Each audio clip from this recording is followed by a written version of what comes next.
سلام دوستا و عزیزا، وقت شما بخیر. امیدوار هستم که جور باشین، صحتمند باشین. بعد از یک مدت‌های بسیار دیرم دوم و باز هم در خدمت قرار دارم دوستای عزیز. امیدوار هستم که جور باشید و در عزیزای بیننده، عزیزای فیاض چینل، امیدوار هستم هر کجای هستین جور باشین، صحتمند باشین. دیگه ما دوباره در خدمت قرار گرفتم با امزی ویدیوهای خبری دوستا. البته جای و چندان اوضاعی مناسبی فعلا نیست، اما کوشش منم که مثل زیاد نه، مثل قبلا دوستا یک جای را بلده ویدیو گرفته و چیزا اختصاص بدیم و زیاد پرحرفی نکنم دوستای عزیز. دیگه در ویدیو میخوایم بلده شما آموزش بدیم، دستخل آموزش بدیم دوستای عزیز. کسایی که در کشور ایران هستید و یک فرصت عالیه ایرا میخوایم که همراهشون شریک کنم. البته نخواد کسایی که در ایران هسته از این موضوع به خبر مانده شد تا بالی دوستا، اما ما باز هم برای تاکید بیشتر این ویدیو را گفتم بسازم دوستای عزیز. دیگه با شما صحبت کنم و طریقه ثبت نام را در این برنامه کسته بلدشم شریک کنم دوستای عزیز. UNHCR یا اسکان مجدد دوستای عزیز از طرف سازمان ملل متحد است، در کشور ایران کسته شروع شده دوستا. تا جایی که من معلومات گرفتم فقط طریقه ثبت نامش را میخوایم در ویدیو بلدشم نشان بدیم دیگه دوستای عزیز. طریقه ثبت نام از در ویدیو میبینیم و البته تا جایی که من معلومات گرفتم هر سال به نظرم همچون چیزی وجود داره و فعلا کسا نظریات را تا جایی که من معلومات گرفتم مختلف است که بعضی ها مگنی بلده پناهجوی افغانستان در کشور ایران هسته.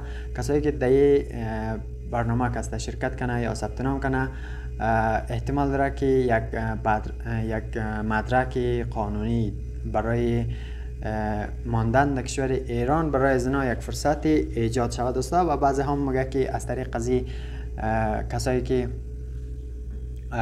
کسایی مثلا انگشت شماری میتونه که از طریق قضیه برنامه کسته ثبت نام کنه و در کشورهای خارج میتونه راه پیدا کنه.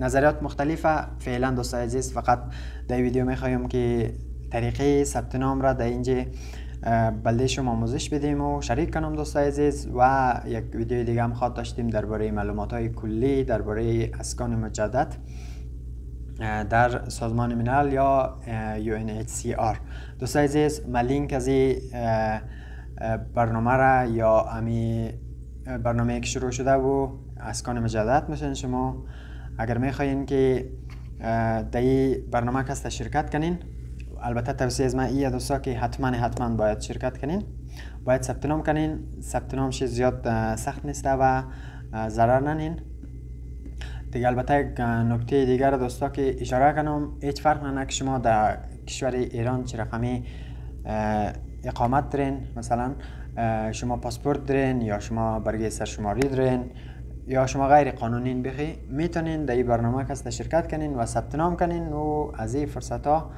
استفاده کنین. خب دوستای عزیز، ما طریقه ثبت نام از این برنامه را کسته همراهشم شریک منم ببینین دوستای عزیز. البته لینک همزی گزینه را که بلدشم در پایین میلوم دوستا و حتما سر دین و ثبت نام کنین کسایی که تا بالی ثبت نام نکردین.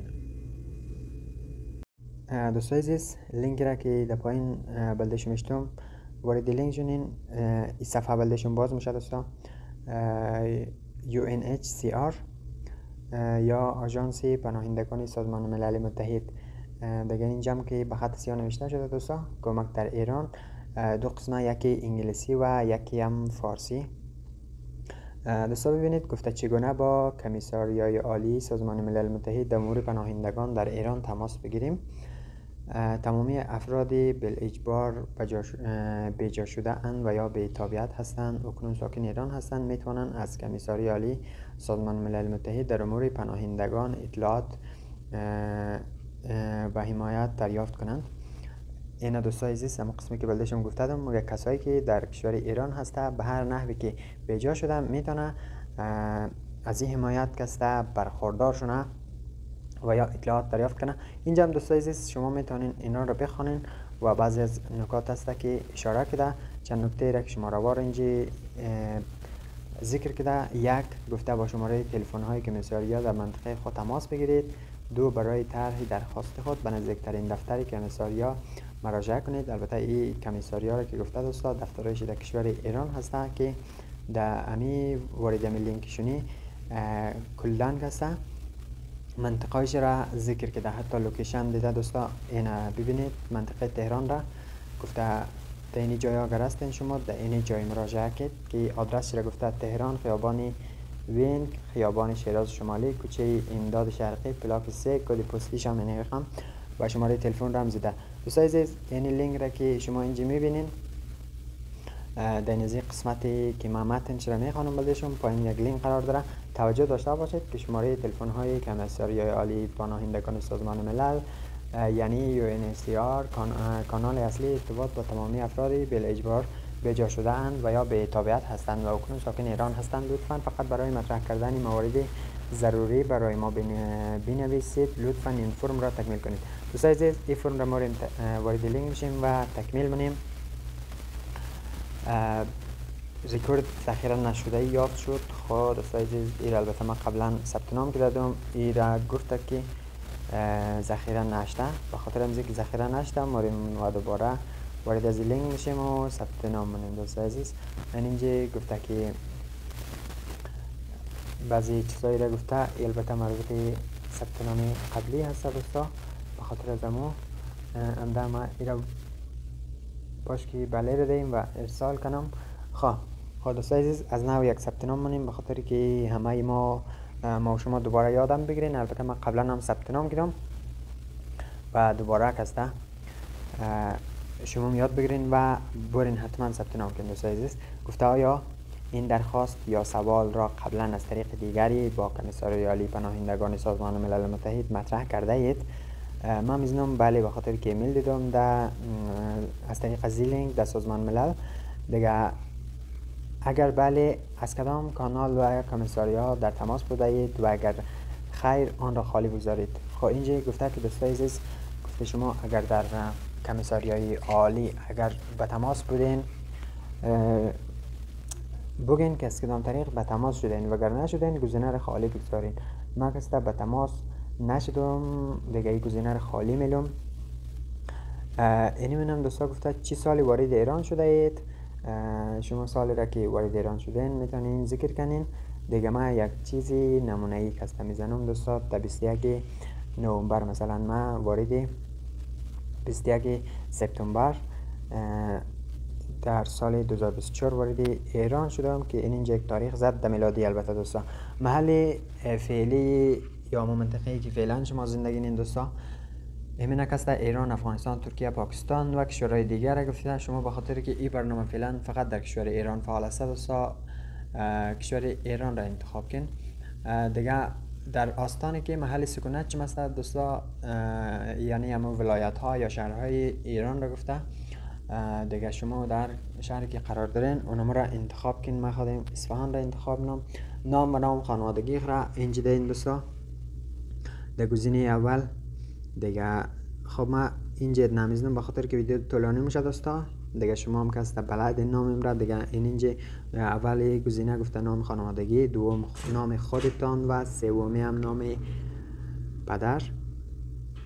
دیگه شماره تلفن یا شماره تماس خود را اینجا ذکر کن. دیگه ایمیل آدرس شما باید بسیار دقیق باشد و شماره واتساپ همچنان در این گزینه و ملیت شما چیزا ملیت خود را این ذکر کن. گروه سنی شما گفته شما اگر از 1 ساله تا 17 ساله این گزینه را گزینه اولیه و اگر سنشم از 18 تا 24 است گزینه دومی رو بگیرین.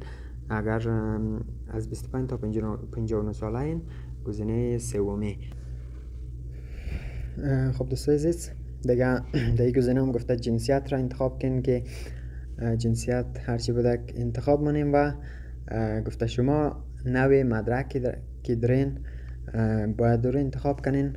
ایمنا دوستا گفته که شما کارت آمایش دارین، پاسپورت منقضی شده یا وقتی گذشته، پاسپورت خانواده. خب دو گزینه از این گزینه‌ها که شما میتونین انتخاب کنین. حتی اگر شما به مدرک هم هستین باید اونم گزینه را انتخاب کنین. دوستان عزیز دیگه ما کسا اینجا دو گزینه را انتخاب نم دوستای عزیز. پاسپورت با ویزای معتبر. دیگه شماره مدرک شناسایی اینم هسته، اما پاسپورت اگر دارین دوستای عزیز او کسته یک شماره مسلسل داره یا آیری که اولشی پیه. دیگه اونمور شما کسته ایمن ذکر منین. درخواست اصلی شما گفته چیه، اینی قدر گزینه ده اینجا دیده دوستای عزیز. گفته شما با کدام دلیل میخواین که مثلا در برنامه کسته ثبت نام کنین. شما کسته میتونین کسته از این گزینه یکی را انتخاب کنین. من خودم این را برای نمونه کسته درخواست اسکان مجدد را انتخاب منم و درخواست دیگر شما مگه چیه. خب این چند گزینه را میتونین که انتخاب کنین. دیگه اینجا شرح دوستا شما میتونین درباره از خود توضیحات بدین دوستای عزیز، و خصوصا کسایی که در کشور افغانستان مثلا در خطر باشد دیگه میتونه کسته نمو شرایط خورا در این گزینه بنویسه، احتمالاً که مفید تمام میشه دوستا. و این کارا رو که کردین دوستای عزیز در قسمت ارسال میزنین و فرم شما کسته ارسال میشه. دیگه بلدشم یک ایمیل میه که من خودم قبلا که ثبت نام کردم و همون قسم دوستا دمو چند دقیقه که بعد از ثبت نام بلده آدم از طریق از امی UNHCR کسته یک ایمیل میه دوستا که مو ایمیل شما را دریافت کردیم یا امی فرم را که شما پر کردین ما دریافت کردیم. دیگه بعدا نتیجهش باز معلوم خواهد شد دوستای عزیز. یعنی اون بوده دوستا طریقه پر کردن فرم UNHCR یا سازمان ملل متحد. کسایی که در کشور ایران و قطر بازم مگیم بلدشم دوستا حتما این فرم را پر کن. طریقه بسیار آسان هست در زبان فارسی، دیگه هیچ کدام مشکلی نیسته. دیگه امیدواریم که جور باشین، صحتمند باشین دوستا و این ویدیو بلدشم مفید تمام شده شد و فرم را حتمی پر کنین. دیگه دوستا تا یک ویدیو دیگر که در خدمتشم قرار میگیرم. خدایا رو نگهدار شم.